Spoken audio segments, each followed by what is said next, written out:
खुलुमबाय आं एम अख्रां बर' नाटक खालामो जों बेसिकेलि सिनायथिया बेनो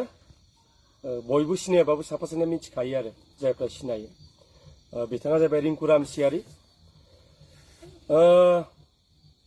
मोनसे बाथ्रानि थाखाय क्लारिफिकेशनबो नङा सावरायनायबो नङा नाथाय बुंनांगौ गोनांथि नालाय बुंनो थाखाय बे भिडिअखौ बानायदों इउपिपिएल सरकारा दिनै बोसोरब्रै कमप्लिट खालामबाय बोसोरब्रै आगानहोनोसै गाबोननिफ्राय गिबियावनो जोंनि फारसेनिफ्राय बिथांमोननो गाहाम हामलायखौ बावहरग्रोबाय जोङो प्रमद बर' बिथां आरो बिथांनि मावथिफारिया जेसेबां जोंहा दैदेनगिरि बिथांमोन दङ जोंहा बिदा गिदिर राजुकुमार नार्जारि जेनेरेल सेक्रेटारि जोंहा इउजि सार बिथां इन्टेलेक्सुयेल काम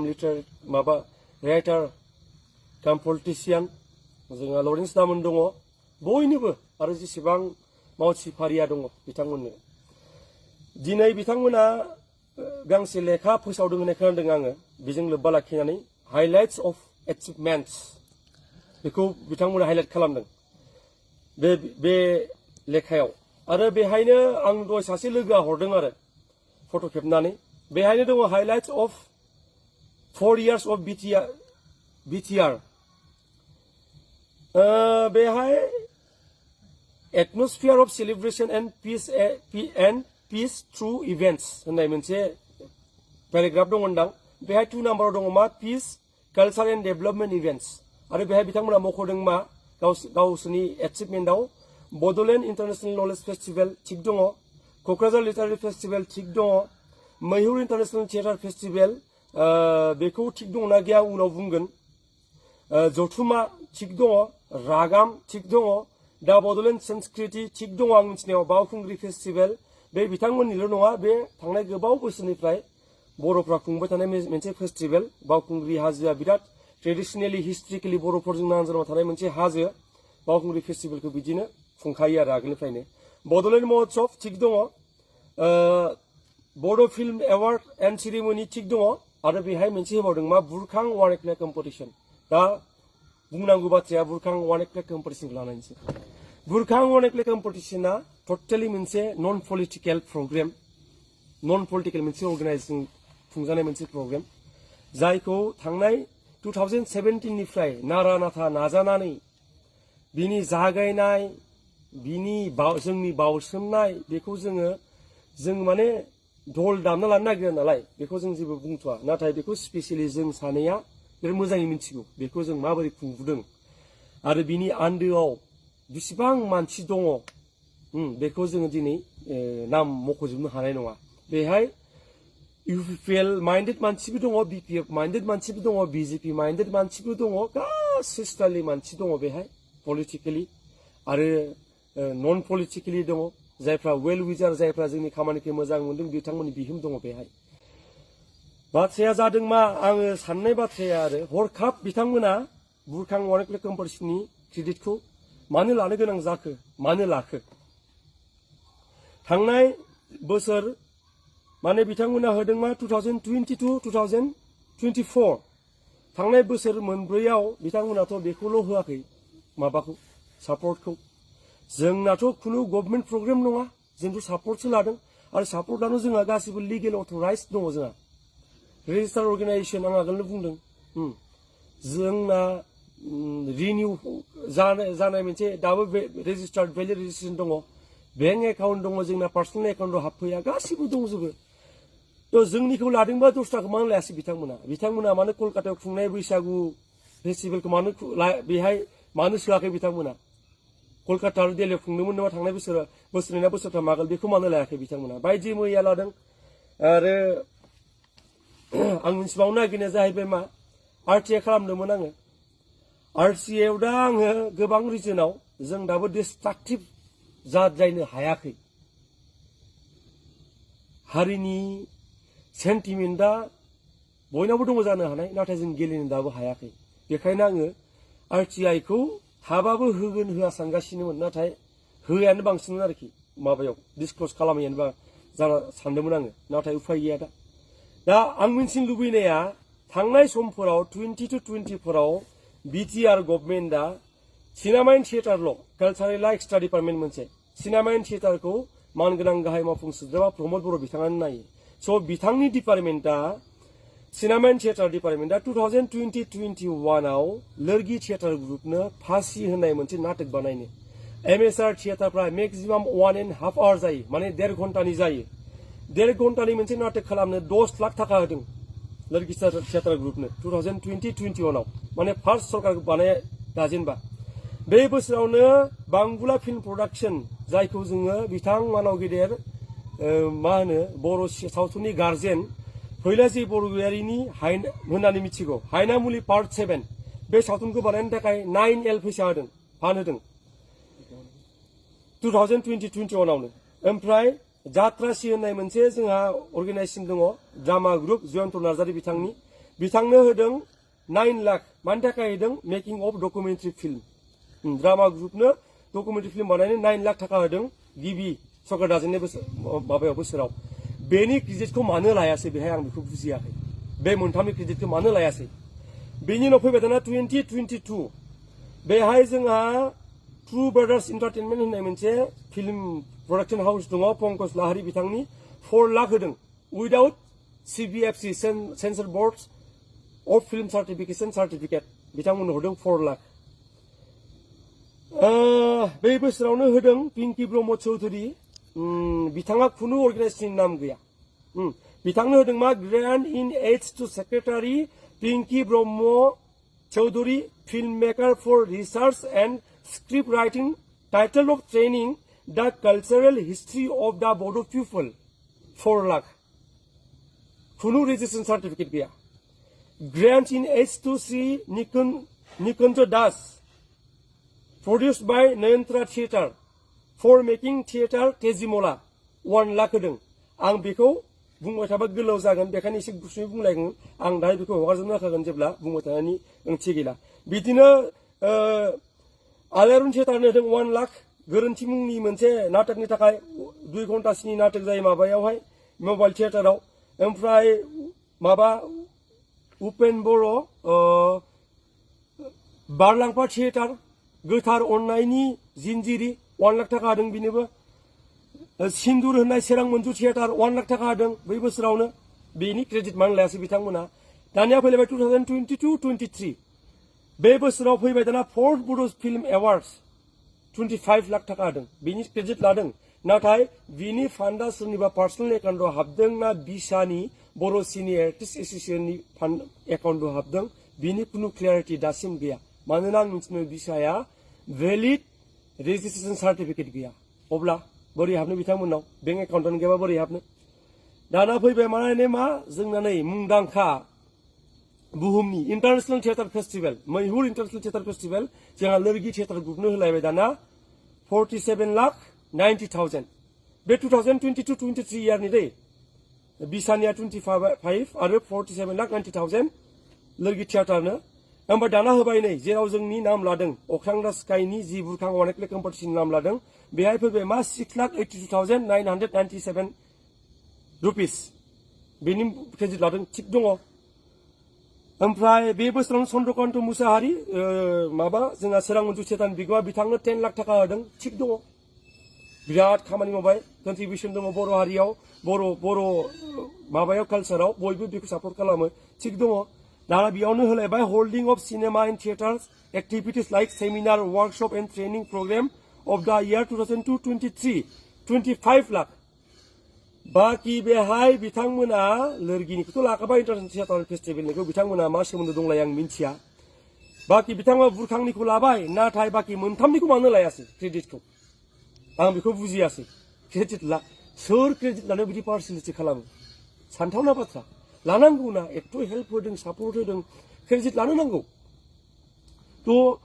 थियेटार वार्कशप सोरनो हरदों बेखौ रावबो मिन्थिया दिनैसिम मोनसेबो नाम बेहाय मख'नाय गैया मोनसेबो ग्रुपनि नाम मख'नाय गैया जास्ट दङल' होमबा सोर सोरखौ सापर्ट खालामखो अफिसियेलथ' खुनु डाटा गैया दानिया फैलायबाय माने मा 23-24 आव अख्रांदा स्काइनो फैलायबाय नै बुरखां वानेक्ले कम्पिटिशननिया थिग दङ ला क्रेडिट बुंनांगौ जेबो गैथ'ला जोंनिया सरकारि प्रग्रामानो नङा जोङो जास्ट जोंहा जि अथराइज्ड जोङो माने सरि जोंहा माने लिगेल राइट्स दङ बेखौ बिनायनि डिपार्टमेन्ट मोनसे दङ जों बे लाइनाव खामानि मावो आरो जोंहा लिगेलि रेजिस्टार्ड सार्टिफिकेट थानाय मोनसे जों अर्गेनाइजेसन बेंक एकाउन्ट दङ जोंनि अर्गेनाइजेसननि नामाव जोंहा राइट्स दङ जों बिजों होबाय थिग दङ 12 लाख होदों बे समाव दानिया फैलायबाय मा जोहोलाव होननाय Bodo' cinema without censor certificate होलायबाय 6 लाख दानिया financial assistance for conducting film making workshop seminar and other गभ related cultural programme at Simla Baksa by Maihur film production society 10 lakh खुनु डिटेल्स गैया मोजाङै सोर बेहाय सेक्रेटारि प्रेसिडेन्ट गैया जास्ट दङ मा बाक्सानि सिमलायाव दङ मैहुर फिल्म प्रडाक्शन ससाइटि बिथांमोन 10 लाख थाखा हरदों बेनि क्रेडिट लायाखै बिथांमोना बिसम्बि होननाय मोनसे सावथुननो होदों खुनु अर्गेनाइजेसननि नाम गैया financial assistance for making of बिसम्बि ए बड' मुभि 6 लाख दानिया financial assistance for procurement of equipments and renovation of Guru Audio Visual Recording Studio private studio renovate खालामनो बिथांमोना 6 लाख थाखा हरदों मा बुंनो आं जेबो बुंथ'आ गावबा गाव साननानै नाय मानसिफोरा खैना होननाय मोनसे बर' मुभिनि थाखाय 6 लाख थाखा हरदों जा खैनाखौ आं मिथिनायाव बानायदों 2017 नि सिनेमा बे बिथांमोना सरकार दानायनि बिटिआर रेकर्डनि बेसेबां सिगां सिनेमा 6 लाख थाखा हरदों बेहाय बांगुला फिल्म प्रडाक्शन नै जोंहा फैलायबाय दाना बर' सिनेमानि जाय माने मा होनो बिगोमा बिथांमोननो होदों दड' ससियेल मुभि होननानै होदों 20 लाख बे दड' ससियेल मुभि मानो जालायखो दड' बड' लिरनाय दंमोन नामा दड' जाबाय नाथाय बे सेम माबानि थाखाय प्रग्रामनि थाखाय 15 डिसेम्बर 2023 आव मोनसे लिस्ट सार्कुलेट जादोंमोन बेहाय लिरनाय दङ मा 20 बड' मुभिनि थाखाय होदों शर्ट फिल्म मोनसे 20 होननाय दङ इउटिउबाव नुगोन नोंथांमोना बिनि थाखाय 20 लाख थाखा होदों दा बेखौनो आरटिआव सोलायनानै दड' ससियेल मुभि होननानै होदों नाथाय बै सार्कुलेट जानाय जि लिस्ट बेहाय दङ बिसम्बि होननाय बे थांबाय बाखि 12 लाखै एगेन बिसानो होदों बै बोसोराव 24 लाख थाखा आरो देग्लाय 2024-25 बावैसो साननैसो सिगां जानानै थांबाय 3rd इन्टारनेशनेल मैहुर थियेटार फेस्टिभेला लोगो थियेटार ग्रुप एगेन बेहाय आं मिथिदों देग्लायबो 50 लाख आं बेखौ देग्लाय मोनथ'वाखै एगेन आं आरटिआइ खालामगोन बेखौ मोनगोन दा साननो गोनां बाथ्राया मा एथ' प्रग्राम खालामनानै बे मोनसे मोननैनिल' बे बुरखांनिल' दस्रा इन्टारनेशनेल थियेटार फेस्टिभेलाव मा सोमोन्दो दं आं मिथिया बाखि बुरखांखौल' मानो क्रेडिट लाखौ आं बेखौ बुजियाखै बिथांमोनखौ मा दङ जोंजों मा दङ बेबायदि क्रेडिट लादों लानांगौ बयनिबो नोंथांमोना बयनिबो लिस्ट मोनसे बानाय जों बे बोसोराव ओरै टिमनो ओरै खालामनो ओरै फान होदों होननानै नोंथांमोना खालाम फोसाव क्रेडिट ला आंबो जेसेबां हायो फोसावनो हागोन आं इभेन अभार कल आं मानसिफोरखौ खोन्थागोन जे नै जोंना बिटिआर गभर्नमेन्टआ बयनोबो बिदि फाननो मारदों होननानै जोंनोबोथ' मोनसे खाबु हो नोंथांमोनखौ बाख्नायनायनि नोंथांमोननि मोजां खामानिखौ फोसावनायनि मानो बिदि सोर पार्सियेलिटि खालामो क्रेडिट लानायाव मानो लानो हाया नोंथांमोना आरो सार्कुलेसनाव दंबावो बिसा चिरां डिस्ट्रिक्टनि नोंथांमोना 3 लाख थाखा हरदों बिनि क्रेडिट मानो लायाखै नोंथांमोना बेखौ लाथारनांगौ आरो मोनसे बर'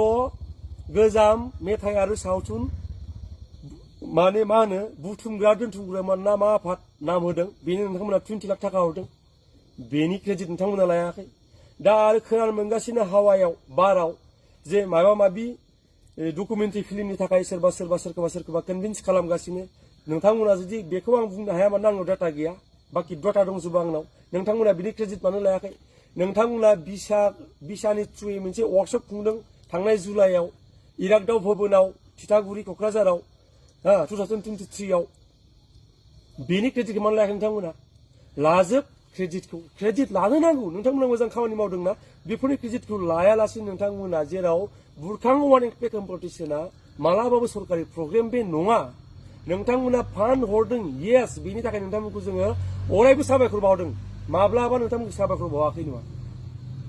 नोंथांमोना जों मेनसन मानो खालामनो हाया मानोना नोंथांमोना डाबल एखौनो होयो प्रग्राम जोबनायनि मास मोननैनि उनाव मास मोनसेनि उनाव नोंथांमोनखौ जों बोरै क्रेडिट होनो जोंनि प्रग्राम सोलिनाय समाव स' बेनो बुरखांखौ आं आगोलबो खावलायखांबाय बयखौबो खावलायदों आं जेसेबां मानसि सिनायो नोंथांमोननि सरकारनि बेखौ थांनानै थानो हो आगोल मा जायोमोन आगोलनि सरकारनि समाव जों सरकाराव आगोल जों खुनुदिन प्रप'जेल हराखैमोन नाथाय बै समाव जायफोर फिसा फिला जोंहा थिखादारफोर दङमोन बर' अफिसारफोर दङमोन बै समाव बिथांमोनहा सोरबा मायबा मायबि फार्स्ट प्राइज सेकेन्ड प्राइजफोरखौ दान हरलाबायोमोन बिदिनो हरनानै जागायजेननायनिफ्राय जों बिदिनो सोलिगासिनो बे प्रग्रामखौ प्रब्लेमा मालानिफ्राय जाखो जेला 22आव जाबाय नोंथांमोना गावसोरबो फान्ड हरनो नागिरला बर' थिखादारफोरबो गैला बर' रावबो थाखा गोनां मानसिबो गैला अफिसारफोराबो ट्रेन्सफार जाजोब्बाय बेफोर बिटार ट्रुथ ना बेफोर बिटार ट्रुथ बिनि उनाव जों जेला नोंथांमोननो प्रप'जेल हैनो थाङो नोंथांमोना बेयाव फेभारिटिजम खालामो नोंथांमोननि पलिटिकेल आइडिय'लजिखौ जायफ्रा सापर्ट खालामबाय थायो बिथांमोनखौ नोंथांमोना फार्स्ट प्रिफारेन्स होगोन जायफ्रा मोनफा मोननै बाथ्रा सोङो बिथांमोनखौ नोंथांमोना गाज्रि मोनगोन आरो नोंथांमोना डेम'क्रेसिनि बाथ्रा बुंबाय थायो डेम'क्रेसिया बिदि नङा सान्थिया बिदि नङा बोरै मैया बाथ्रा बेफोरलाय नोंथांमोना नोंथांमोननि गभर्नमेन्टनि जाय साफा सानै आंखौ सिनायो बेफोर मानसिया मोनसे समाव आंखौ मोजां मोनोमोन मानोना आं बै समाव कुइसन रेज खालामोमोन बै समनि सरकारखौ 2017-15 फोराव नोंथांमोना सरकाराव फैनायनि सिगाङाव जेब्ला बै समनि सरकारखौ आं कुइसन रेज खालामोमोन अब्ला आंखौ नोंथांमोननिनो गोबां मोजां मोनोमोन बेखायनो आंजों दिनै सिनायलायनाय दङ नाथाय दिनै नोंथांमोनखौ कुइसन खालामबा मानो गाज्रि मोनो बेनो नामा डेम'क्रेसिया नोंथांमोना जे सान्थिनि खोथा बुङो डेम'क्रेसिनि खोथा बुङो डेम'क्रेसिबा नोंथांमोना बेहाय दिनैसिम मानो सोरबा खामानि मावनायनि सायाव डिपेन्ड खालामनानै फान्ड मानो हराखै मानो मोनफा मोननै ग्रुपनोल' नोंथांमोना एथ' अनथाबनानै ओरै खालामनानै हरबाय थानानै क्रेडिट लायो क्रेडिट होयो ओमफ्राय जेसेबांनो होदों फान्ड बिनिबो क्रेडिट लाजोबा बुरखां वान एक्ट कम्पिटिसन नोंथांमोना दिनै पलिटिकेलाइज खालामनो नाजागासिनो आं थासान्दि बे जानो मोना माब्लाबाबो